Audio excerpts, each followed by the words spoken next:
जो हमारे पड़ोस हैं वहाँ पे आजकल बहुत हलचल जारी है और उनके अपने अंदर खाने मामला जो हैं उनसे संभल नहीं पा रहे हैं। कहने की बात यह है कि एक आम सा मजाक किस तरीके से एक नौजवान मूवमेंट बन चुका है भारत में। कॉकरोच जनता पार्टी के नाम से शुरू होने वाली नौजवानों की अगेन मजाक मजाक मजाक में जो तहरीक है अब वो इतनी ज़बरदस्त हो गई है कि मोदी हुकूमत के लिए उसने नया चैलेंज खड़ा कर दिया है। और कहा जाए तो दिल्ली में जो है इस वक्त तख्त जो है वो हिला दिया है।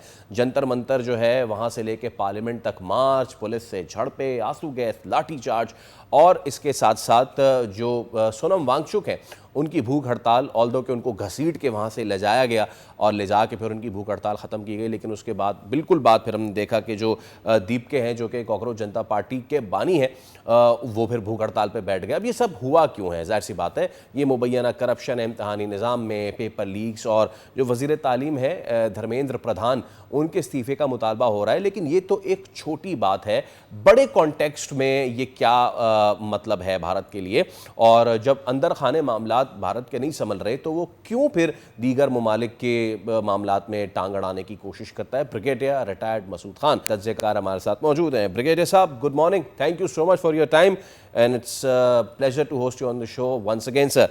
ब्रिगेडियर साहब, वैसे तो एक जेनजी का प्रोटेस्ट ऑन एजुकेशनल मैटर्स, लेकिन वाइडर होराइजन में इसको आप कैसे समअप करेंगे? भारत जो कि हमने देखा कि रिसेंट जो है पास्ट में पाकिस्तान में उसने एक बार फिर जो है वो ख़राब करने के मामलात कोशिश की इन बलूचिस्तान इन ऊपर खैबर पख्तूनख्वा, लेकिन उसके अपने अंदर खाने मामलात इतने ख़राब हैं।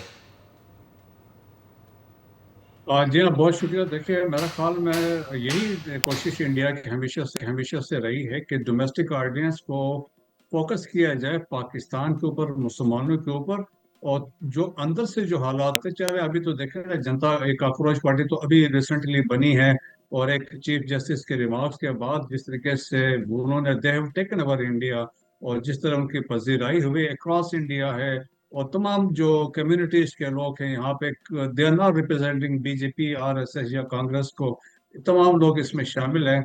और इसके बाद वो जिस तरीके से हमने देखा है कि अक्रॉस इंडिया एक एक सही मानों में थ्रेट के तौर पे देखा जा रहा है फ्यूचर में। और बांग्लादेश में हमने देखी जनरेशन जी, जिसने वहां पे जिस तरीके से यस। देवर दे फोर्स हसीना वाजिद वहां से शी फ्लड और इंडिया चली गई।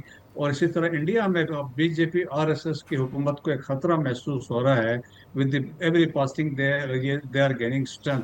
This is one thing. और उसके अलावा इंडिया के अंदर देखिए हालात हुआ क्या, नॉर्थ ईस्ट इंडिया को आप देख लें, ऑल 7 स्टेट्स इंक्लूडिंग मणिपुर, जहाँ पर आजकल क्रिश्चियंस की जेनोसाइड हो रहा है, रेप मोलेस्टेशन है।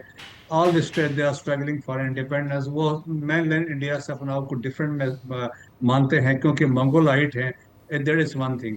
mainland इंडिया में आया तो वहां पे आप देखें कि नॉर्थ और साउथ का डिवाइड है आपस में। नॉर्थ वाले आर्यंस है, साउथ वाले द्रविडियंस है।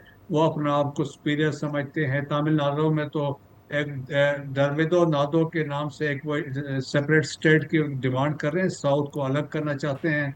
और वो अपने आप को बेटर हिंदू समझते हैं एज कम्पेयर टू नॉर्थ वालों से। और फिर वो ये भी देखते हैं कि कास्ट सिस्टम पे वो बिलीव नहीं करते हैं। फिर नेक्स्ट स्लाइड की मूवमेंट इंडिया के अंदर आप देखें, 13 स्टेट्स, ऑलमोस्ट 90,000 स्क्वायर किलोमीटर का एरिया है।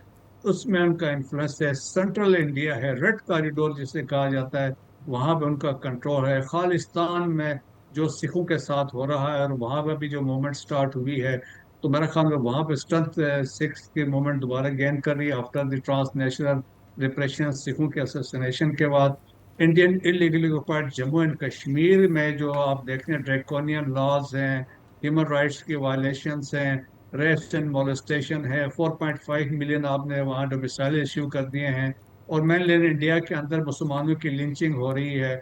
और जिस तरीके से आपके मुसलमानों की जो हेरिटेज है, मसाजिद है, मदरसे हैं, ये डिमोलिश किए जा रहे हैं। और इसके अलावा इवन जो दलित हैं, they are the 40% of the population, जी। 40 करोड़ के करीब है मेरे ख्याल में, उनके साथ भी मजालिम हो रहे हैं। सो दैट्स वाई अभी आप देखें कि प्रेसिडेंट ओबामा ने एक इंटरव्यू दिया था क्रिस्टियाना अमानपुर को।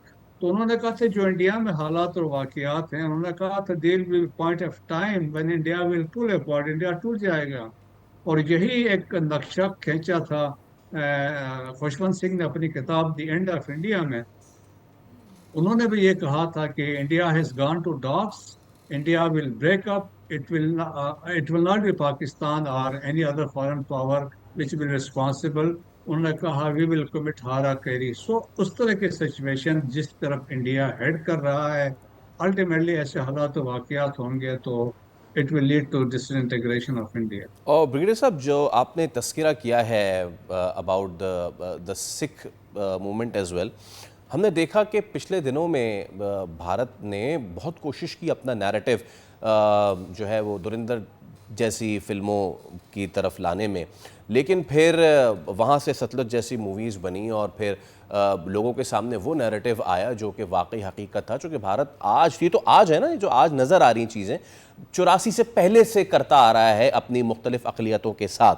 तो लेकिन मेरा एक सवाल ये है सर कि सारी चीज़ें आपके सामने हैं, अक़लियतों के साथ जुल्म भी होता है, यहाँ पे दिल्ली में ये इतने शदीद प्रोटेस्ट भी हो रहे हैं, इससे पहले केजरीवाल साहब भी इतने ज़्यादा प्रोटेस्ट तो करते रहते थे, बट माई क्वेश्चन इज़ बार बार फिर नरेंद्र मोदी जो है वो पावर में आ जाते हैं, इक़्तिदार में आ जाते हैं, तो फिर ये तमाम तर चीज़ें फिर बेमायनी है, बेफजूल है, या फिर यू एक्सपेक्ट के the time is up for Narendra Modi as well? पहले बात तो यह है कि नरेंद्र मोदी जो है सेंटर में जो हुकूमत है वो टोटली डिपेंडेंट है, क्योंकि वह अब के बाद 400 के पार उन्होंने नारा लगाया लेकिन वो यस मेजॉरिटी भी नहीं ले सके। टोटल डिपेंडेंट है टू रीजनल पार्टी से, एक तेलुगु देशम है साउथ की है और जनता दल यूनाइटेड है नॉर्थ की। इनमें से एक भी पार्टी अगर हट जाती है, India RSS BJP government will collapse. लेकिन जो वेस्ट बंगाल में इलेक्शन वो जीते हैं और जिसमें ममता बनर्जी पिछले 15 साल से हुकूमत कर रही थी, वहां पे तो देखे उन्होंने, वहां पे इलेक्शन कमीशन ने इनको फैसिलिटेट किया। 9 मिलियन मुसलमानों के वोट गायब कर दिए गए थे। जी। So it was a by design और एक ऑर्केस्ट्रेटेड इलेक्शंस थे जिसमें कोशिश की गई कि बीजेपी आरएसएस को पावर में लाया गया है। तो एक तो वहां पे वो सूरत हाल है। दूसरी इंपॉर्टेंट चीज ये देखें कि धुरंधर को उन्होंने टैक्स फ्री कर दिया, पानीपत को टैक्स फ्री कर दिया, जहां पे वो अपने आप को सुपरियॉरिटी शो करने की कोशिश करते हैं। फिजिकली ऐसा नहीं है, मर के हक हमने देखा बुनियाद महसूस है। स्टिफ रिटॉर्ट आप देख लें जिसमें हमने उनको जो साथ किया है, चाइनीज ने लद्दाख और इसमें गलवान में इनके साथ किया। सो इनकी कोई हैसियत नहीं है। सतलुज आप देख लें कि सतलुज तो एक रियल स्टोरी पे बेस कर रही थी और जो इंडियन के आप जो कमीशन की इंक्वायरीज पे वो फिल्म बनी थी, लेकिन जो है उनको खतरा था कि इससे वो सिखों के सेंटिमेंट्स दोबारा रिवाइव होंगे। लेकिन फिल्म रिलीज हुई, अभी तो यूट्यूब पे अवेलेबल है, तो सिखों को भी रियलाइज हुआ उनकी हैसियत इंडिया के अंदर उनकी क्या है।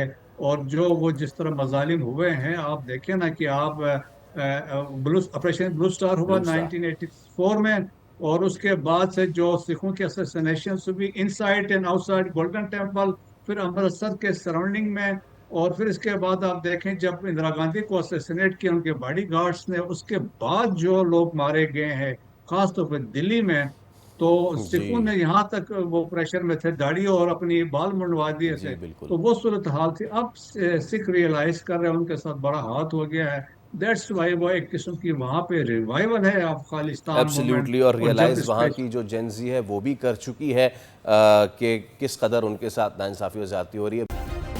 सब्सक्राइब करें और बेल दबाएं ताकि कोई खबर रह न जाए।